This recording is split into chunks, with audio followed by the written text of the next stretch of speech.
To be kept up to date with the latest video releases and help support these tutorials, please subscribe by clicking the link on screen and follow Coridium Studios on Twitter. Thanks for watching, and I hope you enjoy this new video.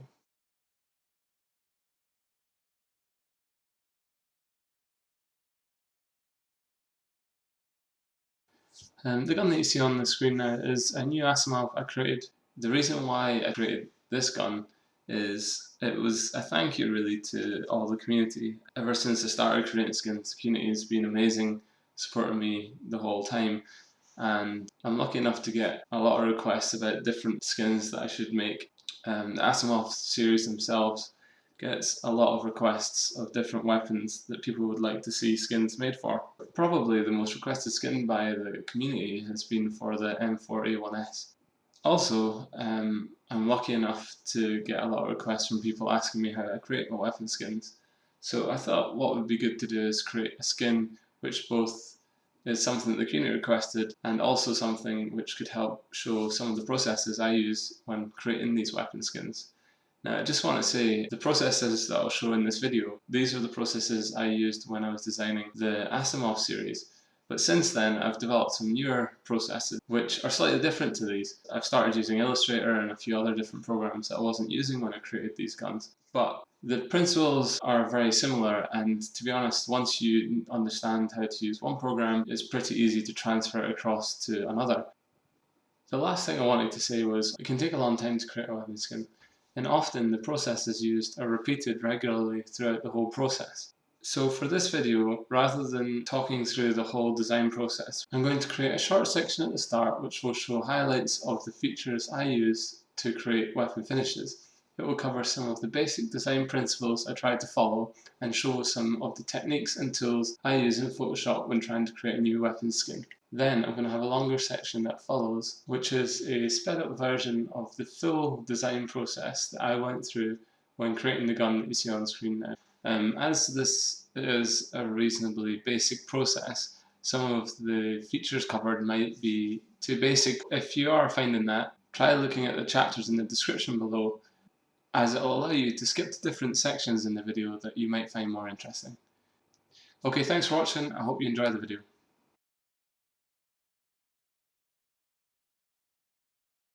Before I go into the specific Photoshop techniques that I use when creating weapon designs, I thought it would be useful to talk a little bit about how I approach a design and some of the basic principles or rules, if you want to call them rules, that I use in order to try and keep consistency, but also try and help achieve something that's visually appealing.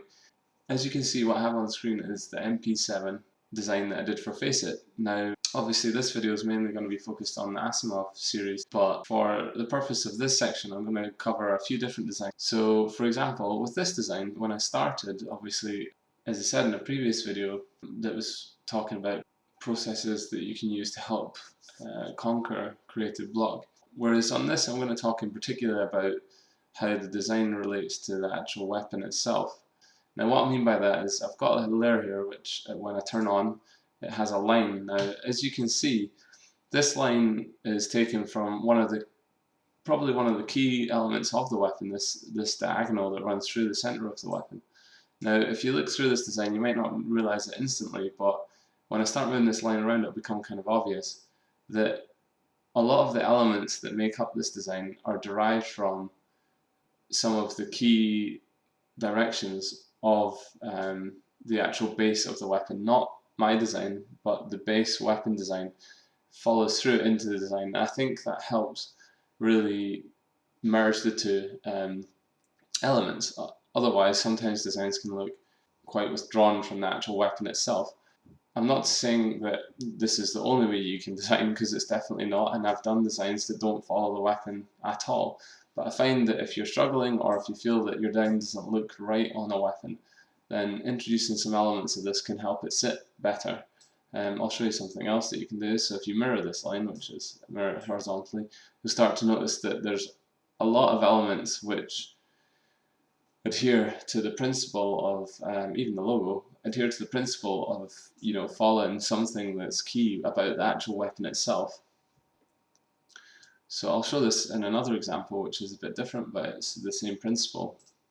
With this design, you'll notice that the actual graphical elements, like the triangles here, they all end in line with various elements of the gun. So obviously the slide, the design pretty much finishes on the end of the slide, which you'll notice on quite a few designs in the workshop. And it's quite a good way of being able to have consistency with your design and the weapon. You'll also notice like the triangles, the middle point of the triangles are on the line which curves, or should I say slopes upwards. Again, just trying to put elements in where the design relates to the weapon really helps make it sit with the weapon better, I feel. Another example is literally just adding that little line in the groove. Again, just helps this sit within its design, and the same with the end line, dark line at the end. I'll show another example, probably the most extreme example of this. This whole design is really based around following the shape of the weapon in a lot of ways. You know, these horizontal lines that run up the grip are based on the little extrusions that are on the handle of the weapon or the grip of the weapon. The actual main line that runs across the weapon is following a very sharp contour line, hence the name of the weapon. I mean, this whole design was taking this principle to the extreme. But it's not just the case with, you know, a design like this where it's all based around the principle. In some other cases, it's quite loose. As I showed with the MP7, it's reasonably loose. It's not something you would notice. And the same with the USP.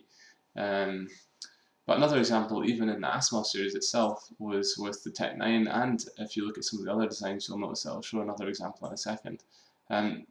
This line is quite sloped, and in one way it breaks some principles that I'd defined earlier on, which we'll talk about later. But I felt it needed to be that way in order for this design to work at all on this weapon. You'll also notice that like the designs never really encroach on the weapon element. So you've got the bolt and the cover for the ammo, and this doesn't cover that. The other thing that I generally try to do is when I add details like these, for example, which are really just visual detail, they try to follow the form of the weapon itself, so they'll bracket round these details to help, you know, sell the idea that they've been added for a reason, you know, as opposed to being something that's visual, which in this case, of course, it is, but you know, it helps give a level of believability, I guess. So I'll show another example of the same principle on another Asiimov design. I think this is the first Asiimov that I actually designed. It's difficult to remember now, but with this, I took the principle of one very small detail and used that as the guide for the various angles that run throughout the weapon. Now, in this case, it's very light and really doesn't add as much as some of the previous examples that I showed, but I still think trying to work around the weapon's form is a good way to create a design. Otherwise, I think you can create something that works really nicely but feels detached from the gun itself. And I'm not saying that these don't in some cases, but I think adding some elements of that can really help gel the skin with the weapon.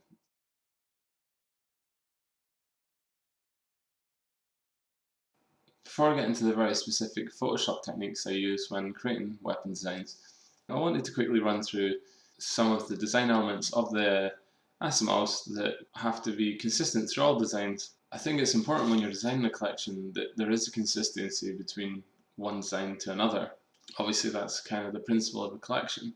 So obviously what you can see here is the M4A1-S Asiimov. There's a few things that are consistent through all the designs with this color scheme. So one of the big key elements is this graphic that's generally in the center, very near the center of the weapon. It always tries to lead off of another design, so in this case it's the sight. It comes off the sight and down through the base, the middle of the weapon. The other thing is that the grips are always black. I think sometimes when you put too much detail in the grips, it can look a bit unusual. I have done it in other designs to varying results, I think. Obviously there's a logo element, and then there is the stock or the butt of the weapon. With the butt of the weapon, it's always black, orange, black, white. Now that doesn't seem like a big deal, but these small little things help make this design look similar through many quite different weapon designs. So for example, I'll take that, so you've got the black grip, the main graphic through the middle, the color scheme for the butt or the stock, and I'll show you that on two other weapons. So for example, on this, you've got the black grip, the main design through the middle, obviously the logo, and this black, orange, black, white color scheme for the butt. Now even on the P90, it has the same principles. You've got, obviously there's two grips on this, but even still, you've got the black section for where the hand would hold. You have also got the black, orange, black, white color scheme of the stock. You have the graphic, the main graphic running through the weapon. Again, it's leading off the sight area. Now, if you look at the other Asiimovs, you will notice a similar consistency. The other thing you'll notice when you're actually seeing the design being created on the M4A1-S is that some of the work that I did isn't very neat. I think one of the hardest things when you're trying to come up with a design, obviously it's a bit easier when you have a base to work from, like I already know some basic principles that I need to get into this design. But even still, when you're creating a new design, the hardest part of creating a new design is coming up with a design that looks nice on that particular weapon, or a design that people might find aesthetically pleasing. So when I'm working on the design specifically, I generally am trying to go through as many ideas as possible, as quickly as possible. So as opposed to trying to be perfectly neat with every line that I put down, I'm more interested in trying to get through 20 different designs within in a small period of time, or 20 different locations for a certain element, or trying different color schemes for a certain element, as opposed to worrying about whether there's a pixel out on one of these lines. Basically, it's easy to take something that's not very neat and make it tidy, but if you spend all your time trying to make something tidy, you might not end up with a design that you're happy with. The other thing that you'll notice me doing regularly on a design, or in the design, is zooming in, looking at an element or working on an element, and then zooming out. The reason why I do this is I think it's important to look at the gun as a whole when you're trying to decide whether an element works within a design. Obviously, if you're zoomed in like this, this area might look nice, but once you zoom out, the actual gun as a whole might not work. Now, you'll see that in the video a lot. I would just like to say one thing, and I've covered this in previous videos. Just because the design looks good from a side does not mean that it's going to look good from first person, when you're holding it in game. So I think it's incredibly important, more important than the design looking nice from the side, is that you check it in game regularly. What I would do is normally spend maybe an hour and a half max on the actual design, and then try and get it into game, see what it looks like in first person, so that I can make sure the elements are working not only in the side view but also in the first person view. So that's another thing just to be careful of. Try not to focus too much on the side and neglect the first person, because ultimately people that hopefully might have your weapon in the future will be mainly looking at the weapon from first person. So it needs to look nice from both the side and the first person. Okay, so I think that covers some of the design aspects I wanted to talk about, and hopefully when you're watching the speeded up creation of the M4A1-S, you will notice some of these elements in the video. So what I'll do now is I'll move on to discuss a few techniques within Photoshop that I use when I'm trying to create a new design.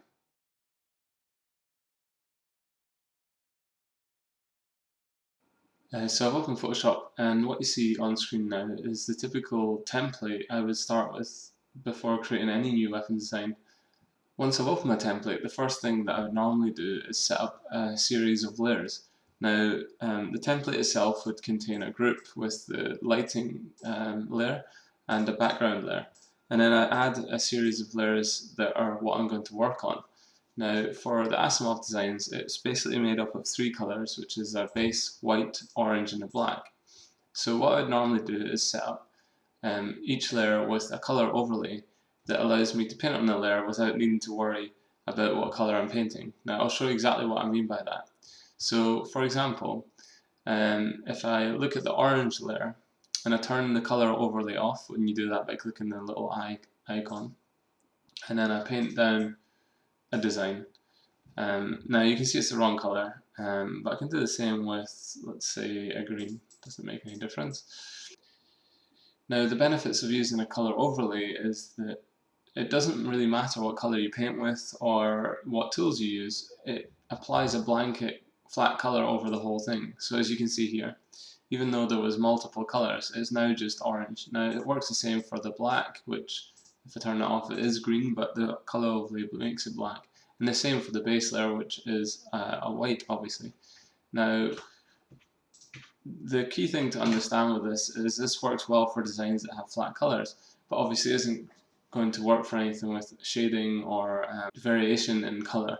But I still think that when you're starting a design, just trying to get the base elements into the design using a system like this can work, and then later on you can easily add in shading and all sorts of variation into these flat colors.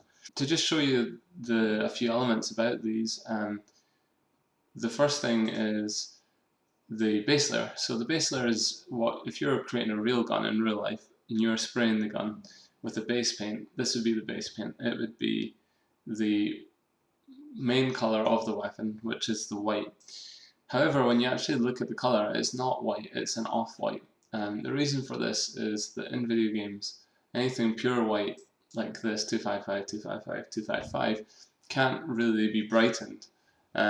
Because if you imagine your screen has a value from black to white, and you add a white color on top of a white surface, it's only going to be white, it's not going to get whiter. It might glow or bloom, but that's an effect that's on top of the lighting.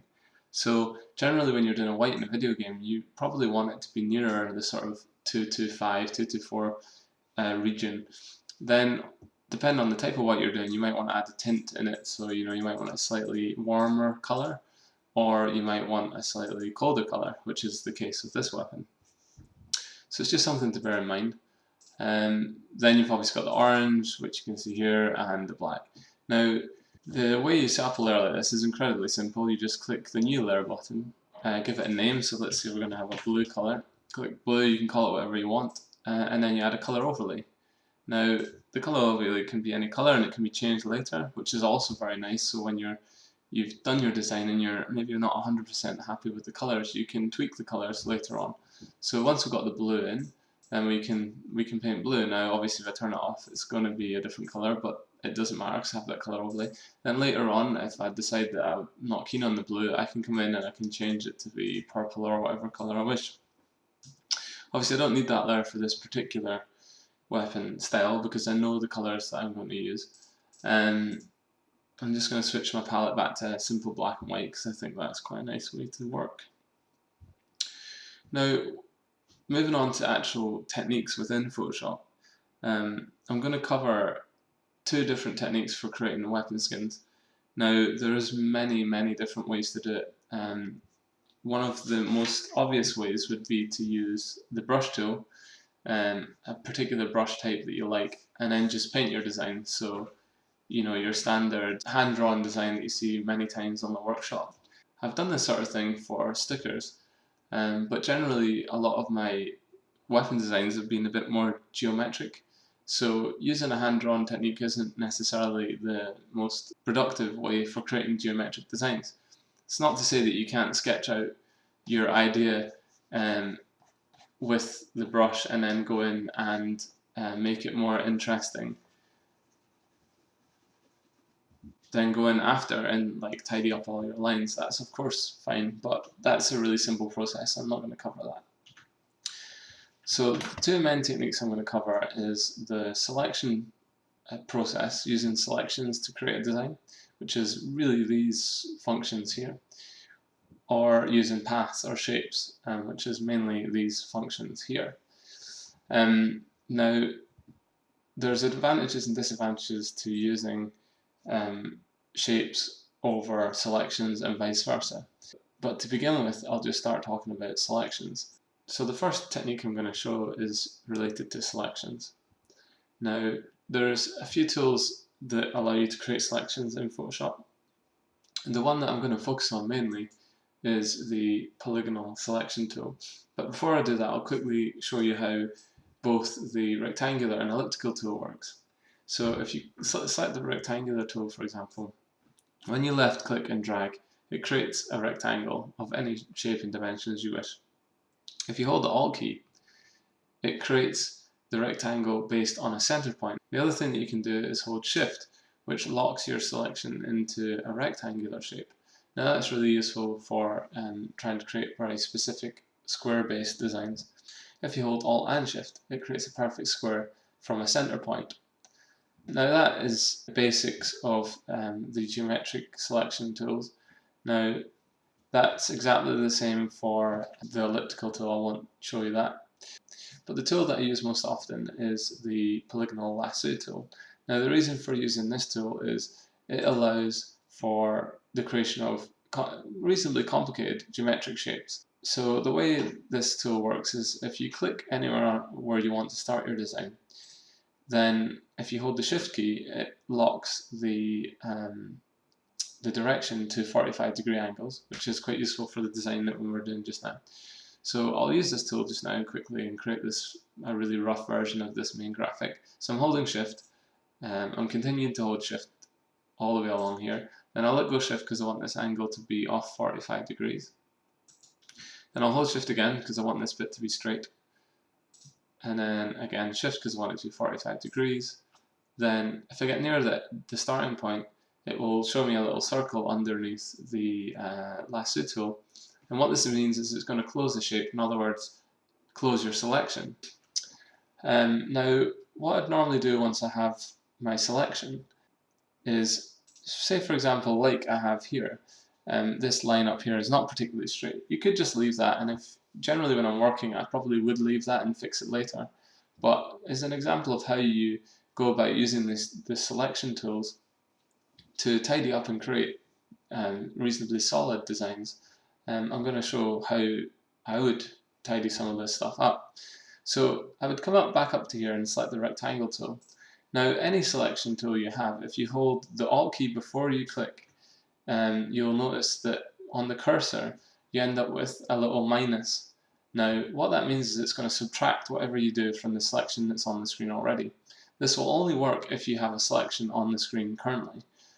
The other button you can press is the Shift key. Now that will add to the selection you have on screen. So I'll show you exactly what I mean by that. So if I drag out selection here, that adds that to the selection that you already have. Now if I don't want that, I want to take this away, if I hold the Alt key, I can subtract the selection. So that's perfect for me because now I can get a perfectly straight line, and I can really quickly tidy this up to be something that is reasonably well constructed. So what I'm going to do now is I'm going to use the subtraction technique that I just showed you before to cut out a few sections of this graphic. So all I do to do that is hold Alt and then click, and that gives me the minus sign that you can see. Then I want to restrict it to 45-degree angles. So I hold the Shift key and I quickly do out my design. Now there you can see that's me cut out a section which allows me to have the graphic be more interesting. Then I can do the same thing again. Let's make it a little bit wider and close that. So there you can see, I mean, this isn't a very great piece of work, but it literally is that simple to create selections and work with selections to create full designs. So once you have your selection, you can do many things with it, but generally what I'll do with the selection is I'll fill it with a color, and this will mean that then I can add more selections and more elements to the design. So the simplest way to do that is you go over, you select your paint bucket tool, and then you click within your selection. If you click out of your selection, it will not do anything because it only allows you to edit the area in the selection. So I click like that, and that's it filled. Now, once I have my design as I want it, obviously this is basic, but it's a basic principle, then what I'll do is I'll deselect. Now, the way that you deselect is Control D on the keyboard. But if you prefer not using shortcuts, although I'd highly recommend learning all the shortcuts that you can go up to Select and then click Deselect. You can also invert and select the whole canvas, but I'm not going to use these buttons because I use the shortcut keys. So Control D deselects. Now that allows me to create a new selection that any shape that I want, obviously using the rectangle tool or the lasso tool. Now, you probably noticed me do something there that's actually incredibly useful when you're working. Is, for example, I drag out this rectangle selection. If I'm trying to make this a line, for example, say I'm trying to delete a very particular part of this gun, I've got the left mouse button held down currently, so I can still change the size of my selection. If I hold the space key, I can move that selection around. Now, it's actually an incredibly useful tool because often you're trying to make a selection line pixel perfect with a particular element within your design. So using a space bar is quite a good way to be able to move your selection around and get it pixel perfect. So for example, I could let go of the left mouse button now, and I could delete that section and end up with a line there. I don't want to do that, but it just shows a good example of how you can move selections around the screen. The other thing you can do once you've actually created a selection is if you move inside the selection, not outside of it, inside it, and then click and drag, you can move a selection around separately. Again, that's really useful if I want to take a chunk out of an area or something like that. Moving selections, adding, subtracting selections from existing selections, or deleting, like say I just wanted to take a little bit off the bottom of this, it literally is as simple as drawing out a selection and hitting the delete key. But often what I'll be doing with the design is moving something very specifically. There's other ways you can do this. Now, I'm going to zoom in here, so just zoom in a bit. Now you can see that's pretty perfect, but often what you might be is off by like a couple of pixels. You might be like, your selection might be there and you want it to be pixel perfect. You can move selections, in fact you can move anything on a layer using the arrow keys. Now the arrow keys move 1 pixel at a time, so if I press the right arrow key, it moves the selection 1 pixel to the right, and I can keep doing that until I get the selection to where I want it. Then if I wanted to align this at this end, I could hold the Alt key and then drag out a new selection that crops it off at the right point on that downward stroke. The other thing you can do with arrow keys is obviously clicking the left or the right arrow key or the up or the down arrow key moves the selection 1 pixel to the left or the pixel to the right. If you hold the shift key and press the left, right, up or down, it moves 10 pixels to the left or 10 pixels to the right. Now, this isn't only useful for trying to align something, it can be useful for measuring things. I've often, used the pixel, I call it pixel counting, so I know this edge and then I can move it 10 pixels. I know that's 20 pixels, 1, 2, 3, 4, 5, 6. 26 pixels roughly is that gap. You can do stuff like that. You'll see me in the design later on using selections to move around and figure out whether my design is consistent across the whole design. When you're working on a consistent image, in other words, this image, all the pixel ratios are the same, you can use this information to make sure your design is consistent across the whole weapon. So the other thing you can do with selections is scale them. If I select this whole graphic element, for example, go Edit, Transform, Scale, I can scale this up, down, narrow, long, and do anything I want with it. If you hold the Shift key, it locks the aspect ratio, that's what it gets called. If you hold the Alt key, just like a normal selection, it scales from the center point. Now, using the transform tool is a great way for me to show you one of the issues with using selections over using paths. If you zoom into the design, you can see here that these edges are very sharp, they're reasonably crisp. Now, one of the main problems with using selections is if I scale this, for example, so I'm going to scale it very large, and then I can click the tick or I can press the enter key, and that accepts the transformation. Now I'm going to deselect. Now zoom in and have a look at this. You can see how blurry this line has now become. Even this line has become blurry. This one's not too bad, but these three lines are now incredibly blurry.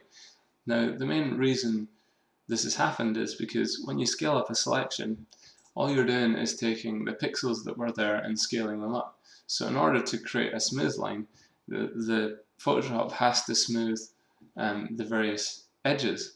Now obviously this means that your graphic is getting blurred effectively.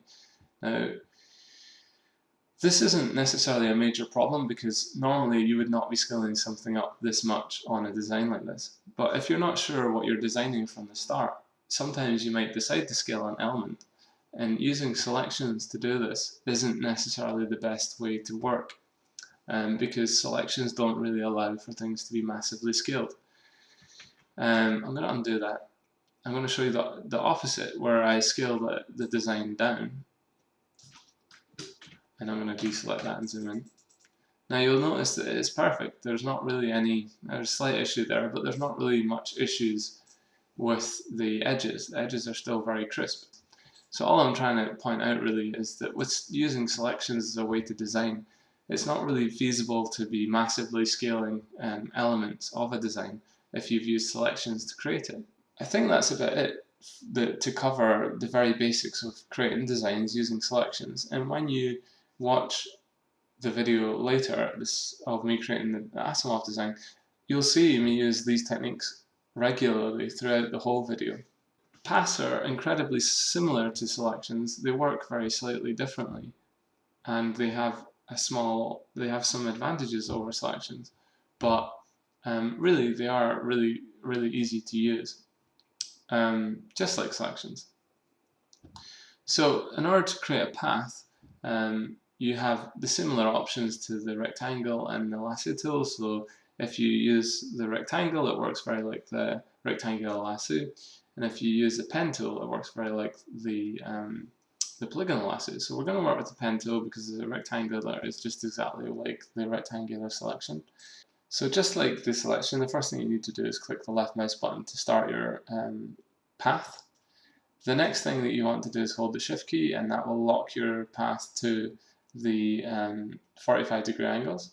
So you click again, and then obviously I'm going to just finish this quickly. So, and doing it in exactly the same way that I did the selection. And then to close the path, all you need to do is click on the first point that you put down. Now, unlike a selection where I would use other selections to modify this shape, with a path you can actually edit each point separately. So for example, if you go into the direct selection tool, that allows you to select individual points on your path. So I can select this point and change the shape dynamically. And it's a really brilliant way to work, and really doesn't have any real massive disadvantages over selections. So there's no reason why this isn't a good way to work, and in a lot of ways it has a lot of advantages. The other thing you'll notice about paths is, unlike when we're in the selections and filling them, they were working with the color overlay. The shapes are a separate entity altogether. So when you create a new shape, it creates a new layer, which is generally called shape 1, 2, 3. Now, the way you change the color of a shape is you go into your fill settings up here, and then you pick your color. Obviously, for this example, I'll use one of the default colors. Let's go with a blue, why not? There is other things which shapes can do which is quite useful, like for example you can create a stroke which goes around your fill. So for example, if I create a red stroke, you can just about see it there. There's a red outline to this now. And the good thing about this, it's all dynamic, so you can switch it on and off like I'm doing now. The other thing you can do with that stroke is you can make it larger.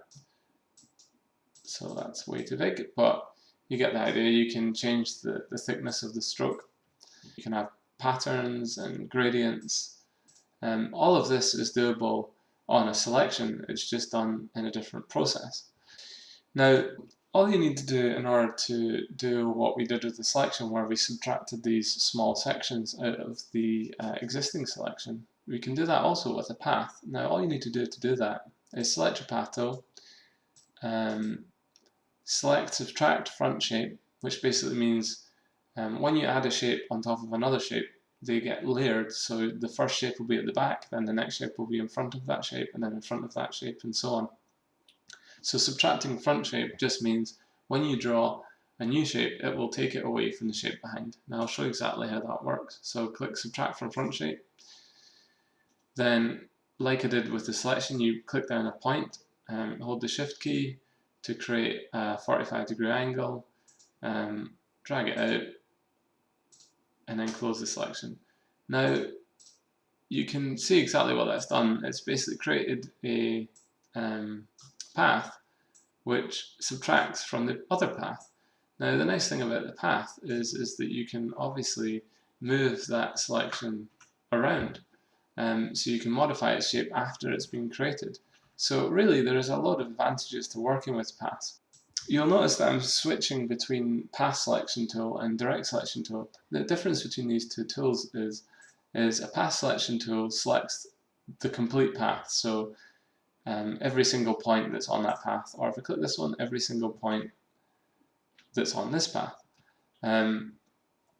Whereas the direct selection tool selects an individual point on a path, or an individual line on a path. So for example, if I click on this line, I can drag this whole line out, which is quite useful when I'm trying to match the design that I did previously. So I can drag them out. The other thing you can do is once you've selected something, so say I select the point, I can use the arrow keys to move those points around. And I can use the shift arrow keys to move them by 10 pixels. So it moves by 1 pixel with just arrows, and then shift 10 pixels.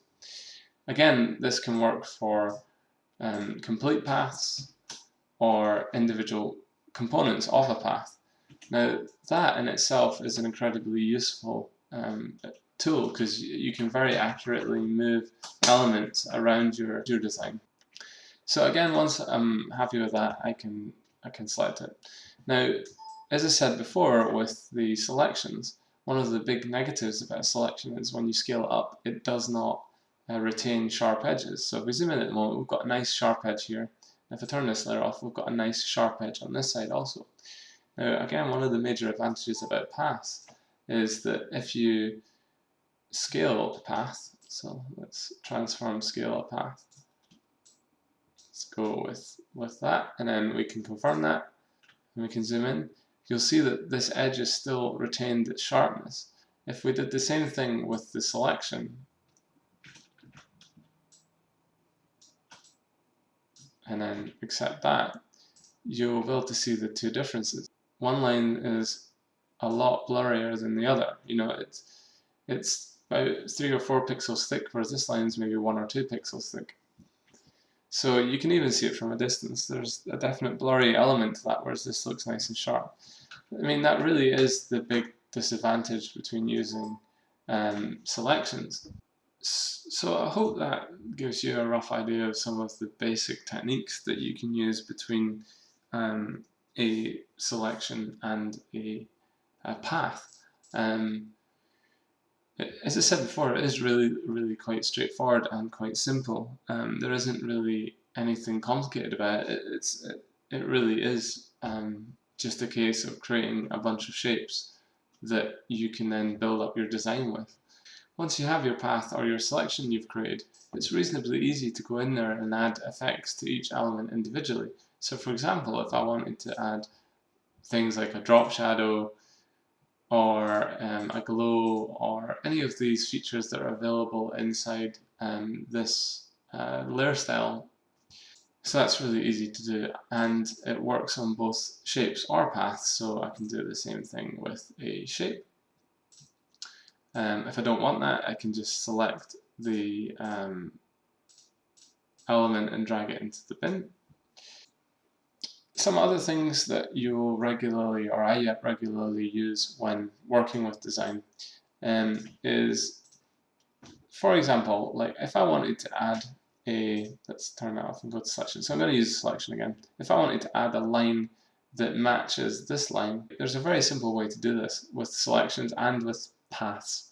And the way I'd normally do it is like this. I would create my selection. I'm not worried about the top edge, which gives me that. Then I can fill it, gives me that. Now, if I want it to move up, say 20 pixels, if I use the shift and arrow keys, that's 30, 40 pixels, something like that. What I know now is if I hit the delete key, it's going to create a perfectly aligned line with this bottom line. So you can quickly work with elements by doing simple subtractions and deletes from your design. So I'm not worried about the top edge, I'm only worried about the bottom one. I can fill that, I can move that to any amount that I want, delete it. Again, that gives me an edge. The other thing that's quite nice about working with paths and selections, say I wanted, for example, to follow a line around the weapon. You know, it's very straightforward to draw a path around, you know, something like this. So I draw my path and then I fill it. The great thing about using this mask, which I've covered in my template video, is that I don't need to worry about the edges of the weapon. In fact, going over the lines, like I've done here and so on, is actually quite useful for when you come to project the weapon onto the 3D model, because it gives you a bit of an overlap. But again, this could have effectively be done just as well by using a path. So I'll give an example of that. So all you do is click to put your path down. The other nice feature of paths is that you can do curves. So in order to do a curve, you can click and drag your next point, and that creates a curved point. And the same for here and here. And then I can drag up and then click and drag.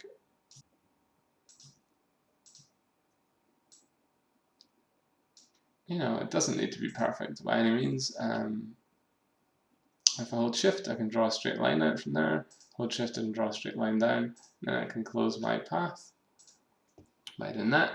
And then obviously, if I'm not happy with one of these points or these lines, I can use the arrow keys to select. I can use the arrow keys to move my design around a little and align it properly. The other thing you can do is, if you notice that one of your points isn't quite correct, you can obviously edit the curves by selecting a point and then dragging the handles, that's what these are called, until you get, you know, your perfect shape for what you're trying to do. The other thing that's nice about paths is you can add in additional points. So all you do is go down to plus, and you can add in additional elements. You'll notice that when I've done that, it has created handles on these elements. In other words, a curved point, and you can see what that means is I end up with these sort of curved lines. To change a point from a curve to a corner, you use the point conversion or convert point tool. So you select that and then you just click the point, and that creates it to be angular.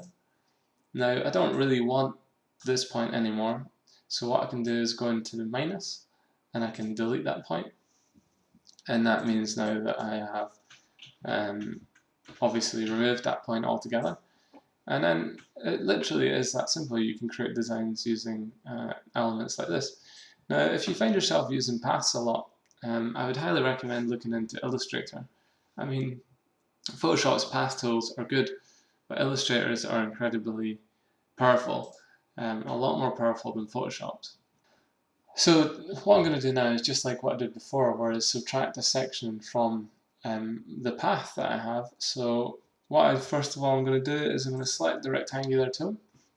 I'm going to set my path to be subtract from front shape, and I'm going to drag that out. I'm going to align it roughly with this line. And what that does is creates a nice subtracted section which works nicely with the gun design. Now you can notice in here that the trigger itself isn't quite correct, so what I can then do is go in and add basically a combined shape on top. So if I select my shape layer, and then I can add in an additional rectangle to just cover the trigger. And it really is that simple to create complex designs. Obviously at the moment I'm doing something that's very basic, but the principles can create most of the complex designs that you see on the workshop. There is obviously other tools, like I mentioned, Illustrator, which simplify a lot of this process and make it faster and more productive. But if you're just starting out, like Photoshop's a great tool and it can do most of the features in Illustrator. It just takes more time. And as I said, when I was starting out my first designs, when I was doing the Asiimovs, I pretty much did all of the designs in a similar way to this. You know, using selections or using paths within Photoshop. So those techniques I just showed are going to cover most of the things you need to know in order to watch the following section of this video. The following section will be a sped up version. It's about 3 or 4 times the speed at which I was actually working of me creating the Asiimov that you saw at the start of the video. It's going to take you from the point where I loaded the template into Photoshop all the way through to the point where I go into Counter-Strike for the first time. It's usually anywhere between an hour and a half to 3 hours worth of design work. But obviously it's very early still. There's still a lot of work to be done after that point. The reason why I try to get into Counter-Strike as early as possible is that I want to make sure that the design work I'm doing is working from a first-person perspective as well as from the side.